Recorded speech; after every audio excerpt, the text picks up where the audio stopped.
आज हम अपना न्यू चैप्टर स्टार्ट करेंगे, चैप्टर नंबर 6, जिसका नाम है नर्मदा मैया। इसके लेखक है रमण सोनी। और ये जो चैप्टर है वो आपने इसके हेडिंग टाइटल सुन के पता चल गया होगा कि नर्मदा मैया यानी कौन। तो नर्मदा नदी, जिसे गुजरात की सबसे लंबी नदी मानते हैं, ओके। और उसे नर्मदा मैया क्यों कहा है वो हम चैप्टर आगे समझेंगे तो उसमें समझ में आ जाएगा कि उसे मैया माता क्यों बुलाते हैं।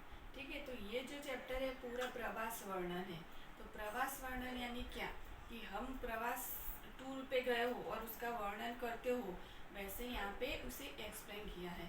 यहाँ पे जो हमारे लेखक है इन्होंने ये पूरी नर्मदा मैया के उद्गम स्थान यानी कि वो वहाँ से जहाँ से निकलती है वहाँ से लेके कहाँ जाके वो समुद्र में मिलती है वहाँ तक का पूरा एक्सप्लेनेशन इस चैप्टर में किया है, ओके। तो नर्मदा नदी वो कहाँ से निकलती है, तो मध्य प्रदेश के मैकल नाम का पर्वत है, उसकी तड़ेटी में यानी नीचे अमरकंटक नाम का सरोवर है, वो सरोवर में से निकलती है नर्मदा नदी। और वहाँ मध्य प्रदेश के बहुत सारे शहरों से होके वो आती है, गुजरात में एंटर होती है। कहाँ से? भरूच से वो गुजरात में एंटर होती है, ठीक है। अब चैप्टर पढ़ोगे तो और ज़्यादा समझ में आ जाएगा। पर यहाँ पे हमें लेखक ने कैसे हमें बोला है कि हमें नर्मदा नदी का प्रवास कैसे करना है। पंखीनी પાંખે અને પંખીની આંખે અને પાણીની જેમ આપણે પ્રવાસ કરવાનો છે। એટલે કે कोई भी प्लेस के बारे में हमें डीप में कोई जानकारी नहीं लेनी है, पर ऊपर से हमें जानकारी लेते हुए पानी जैसे बहते जाता है उसके साथ साथ हमें जाना है। और पंखीनी પાંખે और पंखीनी आंखें यानी ऊपर से ही देखते हुए आगे जाना है। इतना सुंदर एक्सप्लेनेशन कवि ने यहाँ पे किया है, एक्सप्लेन किया है पूरा नर्मदा के बारे में कि हम चैप्टर पढ़ते जाएंगे। और ये जो मेरा वीडियो उसके साथ में आपको दूसरा एक वीडियो भी भेज रही हूँ, वो देखना। तो आपको बिल्कुल ऐसा लगेगा कि आप खुद ये नर्मदा का प्रवास कर रहे हो और ये सब आप खुद एक्सप्लेन कर रहे हो। इतना सुंदर तरीके से यहाँ पे लेखक ने पूरा चैप्टर एक्सप्लेन किया है। नर्मदा नदी का दूसरा भी एक नाम है रेवा। अब उसे रेवा क्यों कहते हैं? क्योंकि नर्मदा नदी कई जगह पे ऐसा धीरे से एकदम शांत से चलती है और कई जगहों पे वो उछलती कूदती भागती दौड़ती हुई आगे बढ़ती है, इसलिए उसे रेवा भी कहते हैं। रेवा का नाम होता है कुदनारी। अब यहाँ पे इस चैप्टर में दूसरा ये है कि नर्मदा नदी के किनारे पे जो भी सिटीज़ उसकी जो खासियत है, फिर अलग अलग जगह पे नर्मदा नदी का कैसा वहाँ का एटमॉस्फियर है, ठीक है, कौन से प्लेसेस है, कैसे पहाड़ है, वो सब ये चैप्टर में पूरा एक्सप्लेन किया है। आप चैप्टर रीड करोगे तो अच्छे से समझ में आएगा। एक यहाँ पे एक प्लेस का मीन्स एक्सप्लेन किया है कि बंदर कूद, यानी कि नर्मदा नदी एक जगह पे उसका ऐसा वहाँ का नज़ारा है कि नर्मदा नदी नीचे से जा रही है और उसके दोनों साइड पे बड़े बड़े पहाड़ है और वो पहाड़ इतने नज़दीक ऊपर से लगते हैं कि वहाँ पे बंदर एक पहाड़ बीच में नदी है और एक पहाड़ से दूसरे पहाड़ पे बंदर जंप लगाया करते हैं, तो उस जगह को बंदर कूद भी कहते हैं, ठीक है।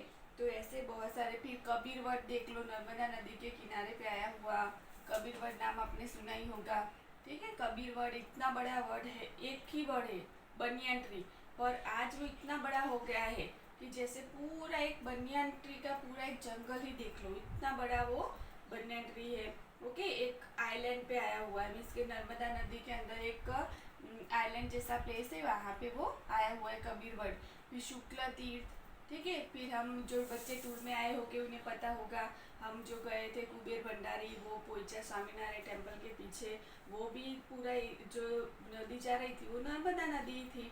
तो ऐसे ही नर्मदा नदी को यहाँ पे नर्मदा नदी के बारे में हमें बताया गया है। अब नर्मदा नदी को माता क्यों कहते हैं? तो नर्मदा नदी के ऊपर एक डैम बनाया हुआ है, कौन सा? सरदार सरोवर डैम। हमने वो भी देखा था, जो टूर में आए थे बच्चे उन्होंने। तो वो डैम के थ्रू जो पानी नर्मदा नदी का पानी पूरा वो सागर में मिल जाता है, समुद्र में मिल जाता है, उस पानी को वहाँ पे स्टोर किया जाता है और वो पानी को गुजरात और राजस्थान कि बहुत सारे ऐसे एरिया जहाँ पे पानी नहीं मिलता वहाँ पे पहुँचाया जाता है। कैसे?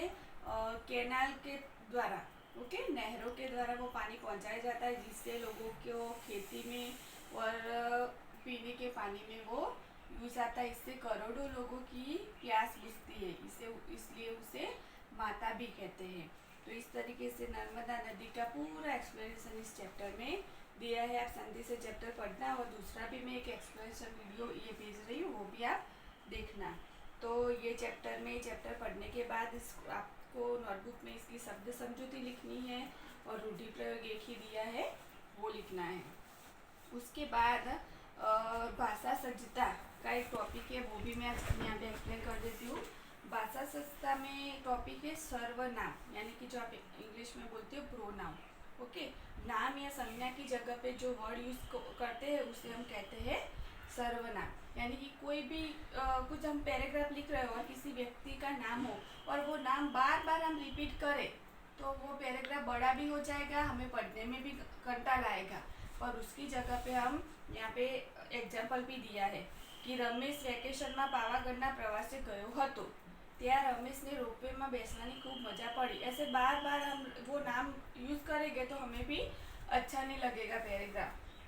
तो उसकी जगह पे तेने, तेणे, ते ऐसे सारे शब्द हम यूज करते हैं, उसे क्या कहते हैं? सर्वनाम। तो ये भाषा सज्जता का ये टॉपिक है सर्वनाम, वो भी आपको अपनी नोटबुक में आज के होमवर्क में लिखना है। और स्वाध्याय का क्वेश्चन 1 जो है, एक वाक्य में जवाब आपो।